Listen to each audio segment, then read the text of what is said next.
Well, it might be the time to pop quarterbacks because the Denver Broncos are staying put here with the 12th pick, and it looks like the selection is going to be Bo Nix. So I told you it was going to be a Oh, fun boy. night one. I thought Oh, there'd be some boy. more Yeah. trades. But we got Penix in the top 10. We got Bo Nix in the Wow. top 12. Yeah. All the feels, as the kids say. So, Yes. D-Bro, let's get your take on Bo Nix, which seems to be Sean Payton's guy. How do you think that's going to work out for the Denver Broncos? Well, first of all, I'm a man of my word. I will shout out Mike Mayer on this one. Yes, the over 4.5 quarterbacks did hit. There you go, Mayer. I said I would do it. I did it. No, and he's we're moving on. You have to give a public apology. I didn't hear the word. I'm sorry. I'm sorry, Mike Mayer. There you I'm go. very sorry. Here's your public. Thank you, Thor, for so much. It's like Mayer's on the show right now with us. I love this. God, I hate you so much. No, okay. So anyway, Bo Nix.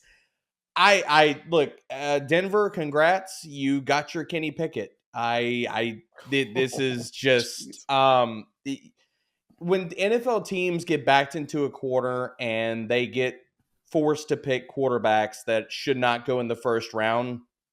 This is how you enter NFL franchise quarterback purgatory. Pittsburgh did it a few years ago. Now, welcome to Denver. They don't have many pass catchers. It's okay. The one thing I will say about this, and Erickson and I laughed about this on the landing spot episode, and I'm going to bring this up right now. Wheels up, Jaleel McLaughlin, baby, because he's going to get all the checkdowns he can for Mr. Bo Nix. So I'm here for that. The rest of it, oh dear. All I can say is, Denver Broncos fans, I'm sorry. This is a bad pick. It's not gonna go well. Look, not gonna end well. Tough one here for me, Thor, because I can't shake the years of Auburn Bo Nix out of my head. Yeah, that's where I always you struggle. Shouldn't. And I guess, for some who are late to the game here with Bo Nix or didn't watch him struggle mightily there in the SEC, look, Bo Nix had all of the helium of every big quarterback prospect you could possibly imagine. I'm waiting for Spencer Rattler, by the way, to go next year, the way things are going on the draft. But maybe Joe Milton should get ready. Yeah, why not? I mean, why we not? got Mix and we got Penix. Why not? Why not? I knew tonight was going to be crazy. This is next level. Yeah, but we thought it would be trades crazy, not people staying put and getting We thought crazy. it'd be crazy, but at least make some kind of sense. This draft is already drunk, man. Well, we knew it's that off Bo the Nix. rails. We drafted a couple times where Bo Nix was the selection here. I feel nobody on this show made those selections. I'll say the that. Royal we. The but Royal back to Bo Nix. Yeah. Again, my inability, Thor, to shake the years of Auburn out of my head is where I struggle. Look, when he makes that transfer to Oregon, he gets dropped in front of a mammoth offensive line. He's got all the time in the world. He's got offensive weapons galore. He's got an easier conference to play in. He looked better. Now the question is, which version do you believe in is the real Bo Nix? Uh-huh. Yeah. So, and the Auburn thing is what it is. He badly struggled there. And then, of course, he goes to Oregon. And I will give him credit for the improvement. But the argument that I've made, and to me, this is very apparent on his film when you watch the Oregon stuff, is the things that he struggled with at Auburn are not things that he has fixed. They are things that the Oregon system inoculated him from very cleverly. And that was like, we talk about this when we talk, D-Bro and I talked a lot about Javon Baker, this process, the UCF receiver who now plays in the Gus Malzahn offensive system. Of course, Gus Malzahn was the coach at Auburn when Bo Nix was there.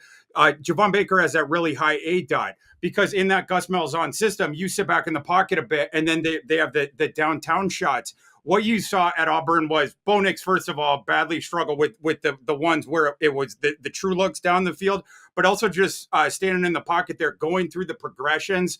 It was never extremely fluid with that. You saw a lot of mistakes made with the decisions that he was making. And then since denoting the pass rush, in addition to making those decisions with the bullets flying around him, he didn't have to do any of that stuff at Oregon. Most of the offense, and when I say most, I'm barely exaggerating on this, a metric ton of his production was behind the line of scrimmage, right? Over 25% plus. And that's where the accuracy comes from. I think last year behind the line of scrimmage, something like 125 for 127. And then people want to tell me he's the most accurate quarterback in this class. And it's like, if an NBA player only shot layups and he had a better shooting percentage than Steph Curry, would you say that he's a better shooter than Steph Curry? So it was like that stuff, the pre-delineated read in that system. What they do, they ask Bo Nix to count the numbers on the side, right? And based on where the defensive numbers are against the spread system that Oregon had, the answer to where he was going with the ball was spoon fed to him in advance before the ball was snapped. I'll give him the credit for he's very good at reading the defense before the snap. I saw a couple cool things with him last year at Utah. They had Utah had a single high safety look. It was a weird defensive formation to be in spread. The safety comes down to the line of scrimmage, and like it was really weird. Bo Nix saw it right away. This is before the snap, starts going nuts, runs up to the offensive line. He's like, we're doing something different, because he knew that Utah was in man coverage and they did not have anyone deep, and that no one would be running with his running back if he simply just switched the play to, hey, Bucky Irving, stand to the left of me as opposed to the right, and just run straight down the field. I'm going to throw a lollipop to you. There will be no one else around you. They got a free touchdown. You do see some stuff like that on his college film. It's just in the NFL, you are not going to get the freebies like that. And the more troubling thing with Bo Nix is after the snap, when the bullets are flying and you're supposed to be going through these reads in that Oregon system, it was spoon fed to him where to go with that ball. Numerous times on his film, I saw guys streaking wide open downfield, and he just did not see them whatsoever because he was locked in on that one look that he had decided upon in advance. That is pretty troubling for a guy 5 years out of high school that played that entire time, who's not going to give you the athleticism out of the pocket. He needs to win from within the pocket. I don't see him challenging defenses with his arm. I never saw him beat defense with his arm. In fact, I think that his entire game could be described as risk averse. Even when he had free looks down the field, there was any chance that he thought, well, maybe the defensive back would be able to make a play. Like, I don't have the arm strength to do the oomph throw on a line down the field. He would lollipop it towards the pylon so that the defensive back had 0% chance to intercept it, but he would turn touchdowns into incompletions in this way.